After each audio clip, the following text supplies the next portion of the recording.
안녕하세요. 네, 반갑습니다. 제가 이것을 준비하면서 정말 저기 한 단어 한 단어가 정말 진정성 있고 절절하다는 생각은 했어요. 근데 왜 저게 사문화가 됐을까? 라는 의문을 던졌고, 이게 왜 전달이 안 될까? 왜 지금도 여전히 몇 년 동안 계속 인성교육 진흥법 만들어 놓고 강화한다고 그러놓고 왜 효과가 없을까? 어디가 잘못됐을까? 굉장히 똑똑한 민족인데 그런 부분에서 그 정책 진단한 보고서가 있더라고요. 그래서 한번 읽어봤어요. 그랬더니 개념도 아주 불명확하다. 여전히. 그리고 학교에 시간을 내기도 어렵다. 하기는 아까 국학원장님께서 또 권나은 교장 선생님께서 모든 교육 과정에 기본으로 인성이 들어가야 된다. 그건 말은 되게 쉬운데 방법론이 되게 어렵잖아요. 제가 몇 년 전에 전 세계의 초중고등학교 교과서에 그 연구 프로젝트를 의뢰받아서 전 세계 교과서를 다 뒤져본 적이 있었어요. 그 이제 모 출판 교과서 만드는 출판사에서 의뢰를 받아서 그래서 들여다보는데 인성 깊은 거 딱 두 가지가 있었습니다. 수학을 가르치는데 수학 우리는 각도 계산, 제가 아직도 열받는 게 뭐냐면 왜 제가 사인 코사인을 지금까지 못 써먹지? 그게 제일 열받는 거예요. 왜 그걸로 나를 서울대에서 잘랐지? 왜 이런 느낌이 드는 거예요. 내가 이거를 언제 써먹나 보자. 왜 이러는데 막 그때 배웠던 뭐 루트 막 이런 거, 그래서 가끔 제가 응용해서 써먹는 건 되게 제가 최대의 욕을 학생한테 할 때 너 부모님이 제대로 낳아주셨는데 IQ에 루트 썼구나. 그 얘기를 제가 가끔 합니다. 너 그 루트를 좀 안 벗을래? 아시다시피 144 루트 치면 12잖아요.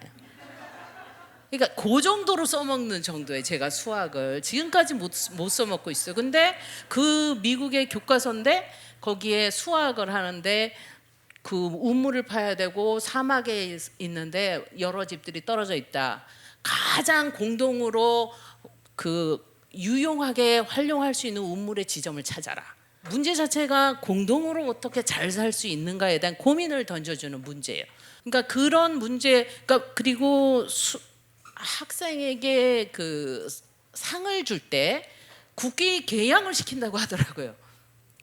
반장 1등만 할 수 있는 권한이에요. 그리고 반장 1등 우수한 애들만 청소를 시키고, 그러니까 사회적 봉사에 그런 권한을 주는 거예요. 우리는 어때요? 벌로 줘요. 너 준비물 안 가져오면 청소해 남아서. 그러니까 어떤 상황이 벌어지냐면 너는 공부만 해. 부모들이 그렇게 시켜요. 너는 공부만 하면은 잘 살 수 있고 고생 안 할 수 있어. 하지만 다른 나라에서는 공부를 잘하는 사람은 사회를 위해서 너가 어떤 능력을 버려야 돼라는 게 무의식 중에 들어간다고 보여집니다. 제가 여기 오면서 굉장히 교육에 대한 고민을 했는데 제가 부모님께 교육을 잘 받아서 그나마 조금 나쁜 사람 소리 안 듣고 사나? 되게 정말 이 부분 보면요 계속 부족하다 하는 소리만 나옵니다. 근데 왜 해결을 못 찾냐 이거죠. 정말로. 그래서 이 지금 제목도 홍익인간이어서 저도 그렇게 사실은 몇 년 전에 발의됐다고 그랬을 때 열 확 났어요. 홍익인간을 제대로 모르면서 열 냈어요. 홍익인간을 제대로 모르는데 감히 어디서 그걸 빼. 지금 우리 나라 정부 수립하면서 치당하게 집어넣은 최고의 사상인데 그걸 왜 빼? 이렇게 생각을 했어요. 근데 그러면 왜 빼지 말아야 되는지. 그러면은 사람들이 뭐라고 하냐면 너무 고리탑답하잖아. 개념도 모르잖아. 막 이런 식으로 얘기를 한다고요. 그거는 사문화된 비석에 새겨져 있는 옛날의 철학이야. 지금 맞아? 이렇게 얘기를 해요. 그래서 제가 답을 바깥에서 찾아봤어요. 지금 사실은 한류 때문에 제가 열심히 그 코로나 때 정말 우울할 때 위로됐던 게 국뽕 유튜브 보는 거였어요. 그래서 해외에서 왜 우리나라를 이렇게 지목하지? 왜 드라이브 스루 최초로 나오고 쟤네들은 왜 점점 사망률이 어떻게 낮지? 백신도 없는데? 걸리기도. 그러니까 굉장히 현명했어요. 아주 애드립에 강하고 우리나라 민족이 정말로 매뉴얼대로는 못하지만 공동의 이익을 해서 정말 다 마스크 쓰고 그런 부분들이. 그러면 이거는 교육인가? 정말 몇 명이 내려온 DNA인가? 그런 고민을 할 수밖에 없었습니다. 근데 왜 한류에 주목하는지 아십니까? 사실 장사하는 거잖아요. 그거 영화 팔아먹고 애니메이션 만들고 하는데 왜 집중을 할까요? 왜 팬들이 이렇게 많이 생길까요? 물론 우리가 오프라인에서 할 수 없었으니까 세상이 갑자기 한국에 어디 붙어 있는지도 모르고 콜레라 주사 맞고 뭐 말라리아 주사 맞고 가야 되는 나라로 알고 있어요. 근데 그 나라를 드라마를 보다 보니까 드라마 주제가 중요한 것도 있지만 인프라, 그 상황, 환경 그런 것들이 막 눈에 들어온 거예요. 전 세계에서 쟤네는 저렇게 살아, 저렇게 도와주고 살아. 그러더니 외국에서 와가지고 외국 애들도 유튜버도 돈 벌잖아요. 와서 실험을 하는 거예요. 사회 실험을 하는 거예요. 우리나라에 와서 가방 놓고 갔는데 안 집어가. 쟤네는 빈자리. 그건 다 들어보셨을 거예요. 가방이 놓이면 외국 애들은 가져가야지인데 아 저거는 내 자리가 아니네. 실망을 한다는 거죠. 시각이 다르다는 거예요. 물론 그걸 비아냥거리는 국가도 있었어요. CCTV 많아서 그래. 걔네는 뭐 개인정보 그렇게 됐어. 하지만 전체적인 시스템 보면 걔네도 그렇거든요. 근데 우리나라에 대해서 일부 공영방송에서 한번 이 부분에 대해서 고민을 해서 방송을 한 적이 있는데 사회적 자본이라는 얘기가 나옵니다. 사회적으로 믿음과 신뢰가 내가 이렇게 나라를 위하고 공동을 하면 같이 나도 그렇게 도움받을 수 있고 내가 타인을 위하면 그자도 나를 그렇게 믿고 신뢰할 것이라는 사회적 자본. 그러니까 내 문제처럼 생각하기 시작한다는 거죠. 저 사람을 구해줘야지만 나도 언젠가 그런 일이 생기면 나도 이 사회의 공동체가 갖는. 그래서 외국 사람들이 이 팬에 대해서는 사실 조금만 설명드리겠습니다. 지금 1억 7천이 넘었어요. 이거는 그냥 좋아하는 정도가 아니라 팬 활동을 하는 사람들이에요. 액티브. 2억이 다 돼가고 있습니다. 그리고 전 세계에서 아시다시피 1년을 기다려야 돼요. 세종문학당에서 한국어를 배우려면. 한국에 들어오려고 지금 엄청 노력들을 정말 많이 하고 있습니다. 그래서 아시다시피 그 아리랑 그 경진대회도 있고 뭐 상을 다 휩쓸고 있어요. 외국에 나가면 다 애국자가 되죠. 그만큼 교포들이 엄청나게 노력을 많이 했고 또 아시다시피 한글은요 딱 이 한국이 써요. 북한과 한국 딱 여기만 써요. 그 나라 언어를 또 대체가 안 돼서 영국의 사전에 영어로 올라갔다는 얘기예요. 그냥 대체하지 않고 그냥 한국말로 써라 영어로. 이런 영향력을 가지고 있어요. 그래서 배우기 열풍이 아시다시피 인도네시아가 친일이에요. 문화가. 근데 2위권으로 한국어가 3위가 일본어예요. 지금 전 세계가 한국어에 완전히 빠져 있어요. 자기네가 쓰지도 않는. 이유는 문화의 매료가 됐어요. 문화는 자극적인 그런 그 엔터테인먼트의 요소가 아니에요. 문화는 그 나라의 공동체의 정신을 알고 싶어 하는 거예요. 왜 다른 굉장히 허리우드도 있고 프랑스도 있고 영국도 있고 굉장히 문화 선진국이라는 데를 제치고 왜 한국어일까? 라는 부분. 그래서 문화를 좋아하는 이유를 얘네들이 연구를 시작했고요.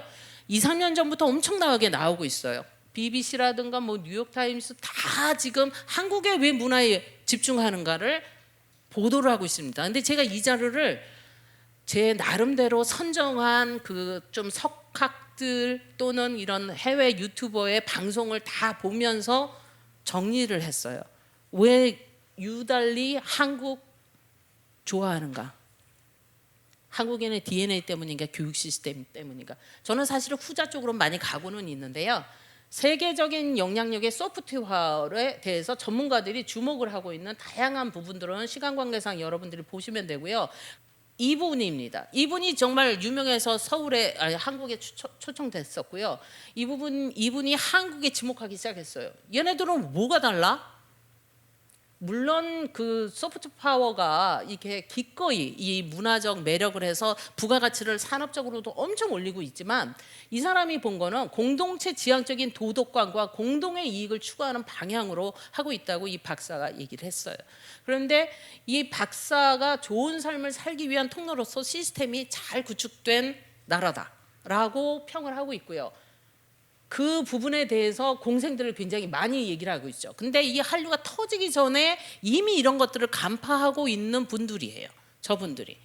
저분들의 책을 사실은 게오르구 신부님은 사실은 이 부분에 대해서 너무 많이 빠져가지고 저는 이제 1세대 한류 팬이라고 생각을 합니다. 근데 이분의 책이 절판돼가지고 이제 국립중앙도서관에 있는데요.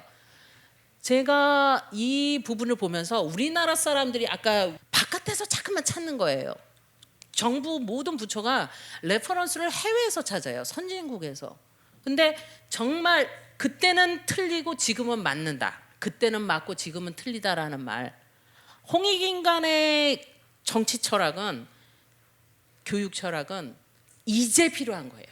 이제 우리나라 전 세계에 필요한 철학 사상입니다. 그래서 이 부분을 다시 끄집어내서 지금 현재에 맞게끔 다시 만드는 거. 아까 오시기 전에 저 끔찍한 사건 사고들, 저 다른 나라도 있는데 왜 우리나라는 좀 덜 할까에 대한 고민을 하다가 생각한 건데, 스스로의 위로인지 모르겠지만 이 공기 중에는요 곰팡이균이 있어요. 여기에 습도만 쫙, 온도만 쫙 올라가잖아요. 하루 만에 여기 전부 다 곰팡이 핍니다 여기. 근데 미라들 보죠. 건조하면 어떻게 돼요? 500년 1000년이 지나도 안 썩어요. 그 말씀은 우리 인성 안에 그런 곰팡이들이 다 있습니다. 누구나. 근데 그게 발현되느냐 안 되느냐는 사회적 시스템과 교육 시스템이라고 생각을 합니다. 그래서 지금 뭐 성희롱이라든가 이거 굉장히 예민하지만 예전에 저희 학생 때는요 비일비재했어요. 그런 성희롱을 당해도 경찰서 못 갔어요. 너 웃긴 애다. 왜 이런 걸 가지고 오니, 유난을 떠니. 근데 지금은 어때요? 완전히 사회적 매장되죠.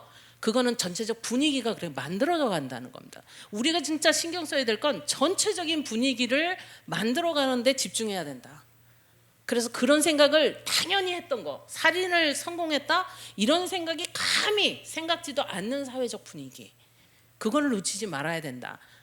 그래서 제가 제일 존경하는 이어령 교수님 항상 말씀하시죠. 왜 줄을 세워서 뛰게 하느냐, 왜 실패자를 만드느냐, 자기 각자 방향으로 뛰게 해라. 다 1등이 될 수 있게, 자기가 하고 싶은 거 할 수 있게.